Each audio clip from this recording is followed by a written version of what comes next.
I stood at the windows of my grandfather's study, watching rain streak down the glass of our century-old estate. The last will and testament of Harrison Blackwood II lay unopened on his mahogany desk behind me. At 32, I was about to discover exactly how far my family would go to protect their precious legacy. More importantly, I would finally reveal what my grandfather and I had planned for the past 3 years. Miss Victoria Andrews, our family butler who had served 3 generations of Blackwoods, appeared at the door.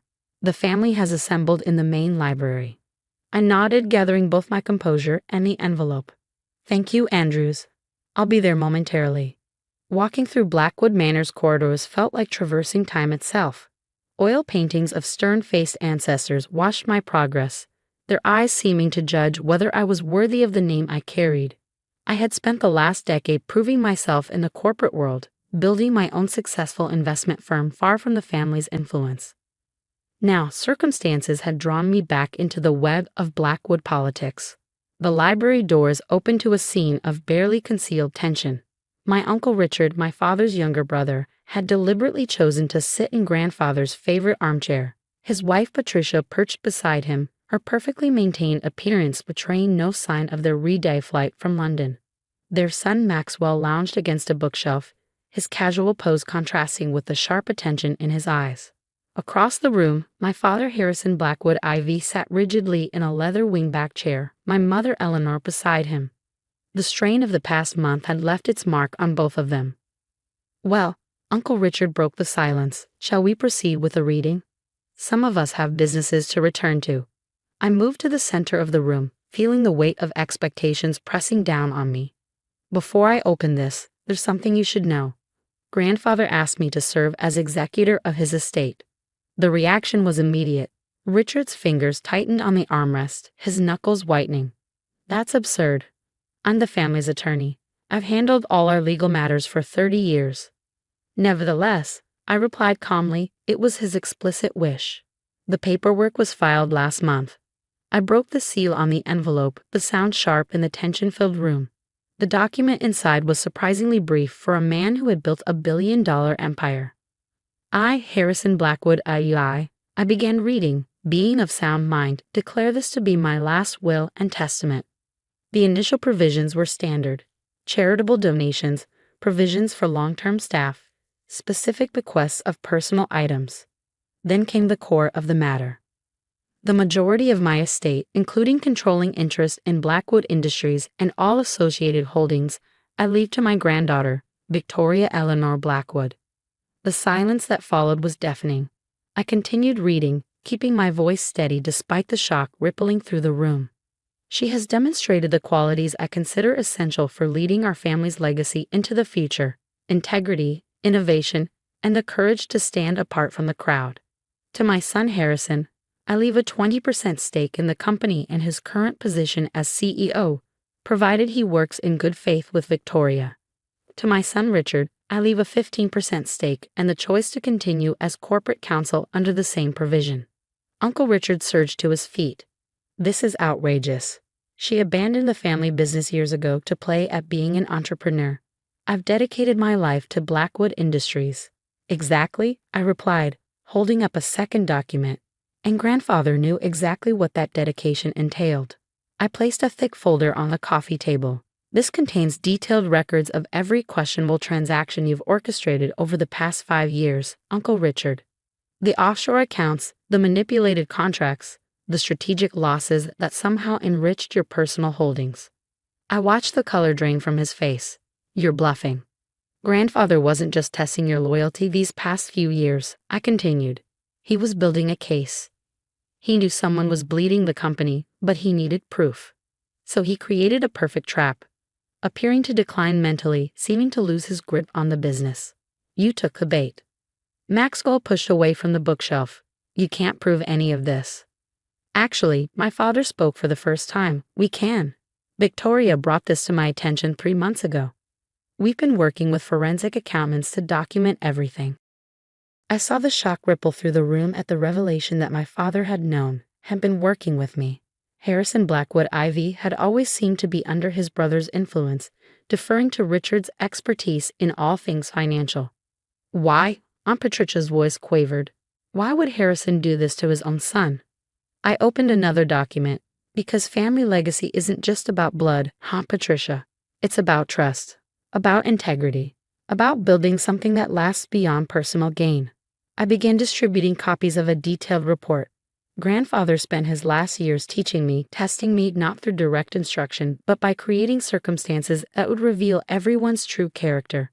While you thought he was losing his grip, he was actually orchestrating the most important succession plan of his life. Uncle Richard snatched the report, his hands shaking as he read. This would destroy us if it got out. It doesn't have to, I replied. Grandfather left you a choice, Uncle Richard. You can accept the terms of the will, return every penny you've diverted, and continue serving the company under proper oversight. Or you can fight this, trigger a very public investigation, and watch everything you've built crumble. The grandfather clock in the corner ticked away precious seconds as Richard stared at the documentation of his crimes. Finally, he sank back into his chair, defeated. You're more like him than any of us realized. I thought about the long conversations I'd had with my grandfather in this very room, discussions that had seemed casual at the time but had actually been carefully crafted lessons. He taught me that true power isn't about control or manipulation. It's about responsibility, to the company, to our employees, to our legacy. Over the next several hours, lawyers were called, documents were signed, and the shape of Blackwood Industries' future began to emerge. I would assume control gradually, working with my father to ensure a smooth transition. Richard would remain as counsel, but under strict oversight. Maxwell, after a private conversation with me, agreed to enter a management training program, earning his place rather than expecting it. That evening, as the family dispersed to their respective corners of the manor, I returned to my grandfather's study. Andrews appeared with a decanter of the special reserve scotch my grandfather had always favored. He would be proud, Andrews said quietly, pouring 2 glasses. He always said you had his mother's spine of steel. I accepted the glass, surprised. Andrews had never joined in a drink before. You knew about his plan, didn't you? Mr. Blackwood confided in me that he was setting up a series of tests, yes. But the choices were all yours, Miss Victoria. You proved yourself not by passing his tests, but by staying true to your principles even when you didn't know you were being tested. I thought about the path that had led here. Leaving the family business to build my own company hadn't been an act of rebellion, as everyone had assumed, but a need to prove I could succeed on my own merits. Every success, every failure had taught me lessons that would now serve in leading Blackwood Industries. To the old guard, Andrews raised his glass, and the new beginning. The next months brought sweeping changes to Blackwood Industries. I introduced new technologies, streamlined operations, and expanded into emerging markets. Richard, chastened by the exposure of his schemes, became a surprisingly valuable ally once he understood that his position now depended on merit rather than manipulation. My father flourished in his role as CEO, free from his brother's influence and supported by my innovative strategies. Our partnership became the talk of the business world. The experienced chief executive and the fresh-thinking chairman working in perfect harmony. 1 year after the reading of the will, I sat in what had been my grandfather's office, now transformed into a modern command center, while still retaining key pieces of its historic character. His portrait washed over me as I reviewed quarterly reports showing record profits and unprecedented growth.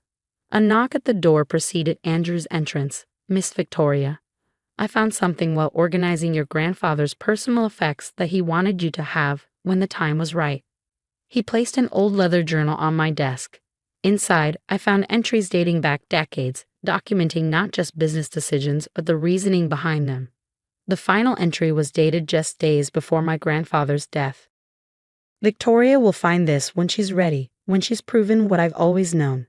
That leadership isn't inherited in the blood, but earned through character. The others see her independence as rebellion. I see it as the strength this family needs to survive another century. She'll face resistance, but she has what matters most. The courage to stand by her convictions and the wisdom to know that true power lies not in controlling others, but in empowering them to be their best selves. Tears pricked at my eyes as I read his words. He had seen my potential not despite my choices, but because of them.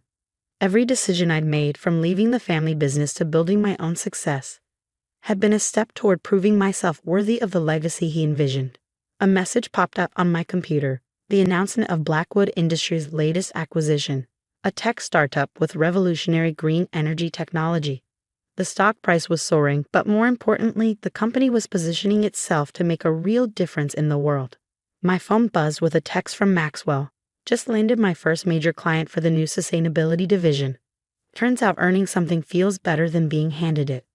I smiled, thinking of how far we'd all come. Richard had transformed from a secretive schemer into a valuable advisor.